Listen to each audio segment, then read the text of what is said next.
Britney Spears says she's an atheist, y'all. Leave Britney alone!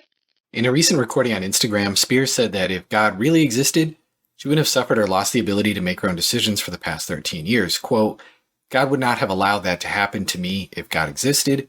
I don't believe in God anymore because of the way that my children and my family have treated me. So, the age-old problem of evil it is. Listen to Break the Ice. I'm not really a pop culture guy. I don't really follow it. But I understand that Britney was raised Southern Baptist, dabbled a little bit in Kabbalah, and most recently converted to Catholicism before this particular pronouncement.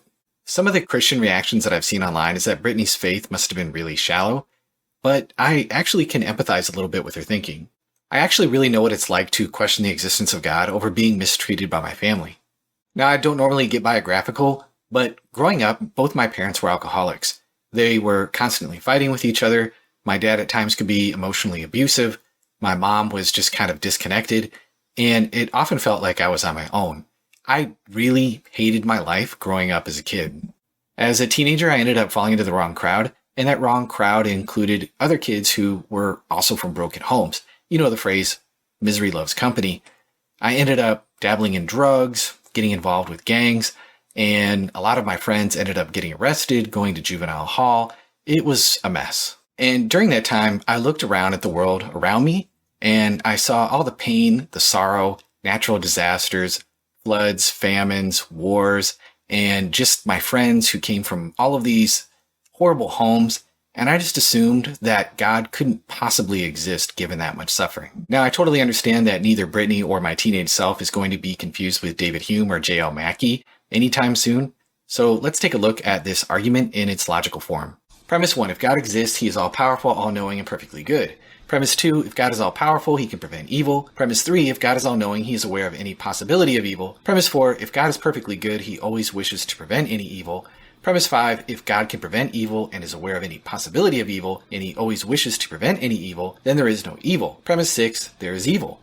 Therefore, conclusion, God does not exist. This argument is sometimes called the logical problem of evil. The first three premises are all consequences of God being God in the traditionally defined sense. Premise 5 seems true enough, and premise 6 seems undeniably true. So what about premise 4? This is where the argument gets, toxic. Okay, that was a really terrible Britney pun. It seems to me that some evils have to be allowed as a consequence of allowing certain goods. Free creatures can choose to love God and others, but with that same freedom comes the ability to abuse people and treat them like garbage. Second, some evils are necessary for good consequences to come. If by enduring suffering of a certain kind for a certain time is required for the formation of a virtuous and compassionate character, wouldn't it be criminal of God not to allow my character to be formed and improved this way? Wouldn't sometimes God want to make us stronger rather than us being overprotected? Okay, those were also really bad Britney puns. Oops, I did it again. Please don't hold it against me. Okay, I'll stop for real this time. I'm sorry. But seriously though, lame joking aside, what I went through growing up as a kid, I wouldn't wish on anybody else. I hated it. Yet on the other hand, I wouldn't take any of it back either because it's made me the person that I am today. It's definitely given me a sense of compassion for people who have battled addiction as well as at-risk kids.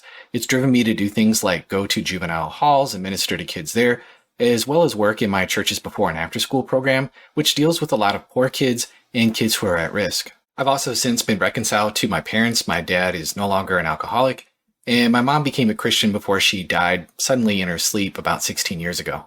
Okay, enough of me being biographical for now.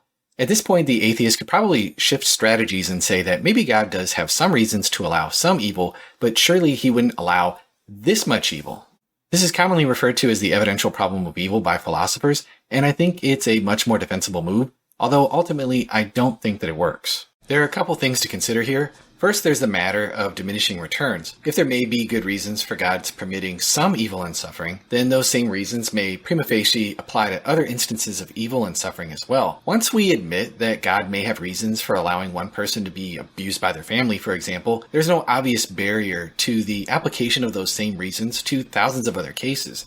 So each subsequent example has less force than the first one. Second, if God does exist, then presumably he knows something that we don't. The existence of some reasons we can understand suggests that there may be some reasons at present we can't understand. Now, I don't want to play the skeptical theism card too strongly, but again, the thought that if God does exist, he knows something that we don't. That should create a bit of humility about our ability to justify the ways of God to man. As an atheist, once I began to consider that I might be wrong, this possibility became very real to me.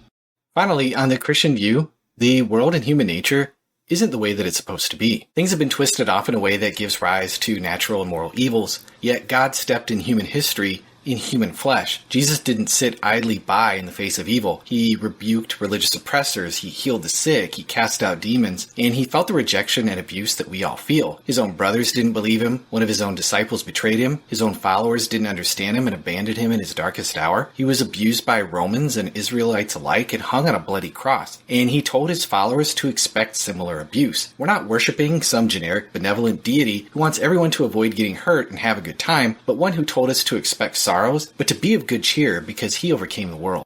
When we are hurting the most, it can become really easy to either think that God doesn't care about us anymore or just assume that he doesn't exist. But that fails to take into consideration all the other evidence that God has given us and the fact that this pain and this suffering will somehow be defeated, whether in this life or in the life to come. And so I do pray that Britney would reconsider her decision, and I also hope that she finds peace.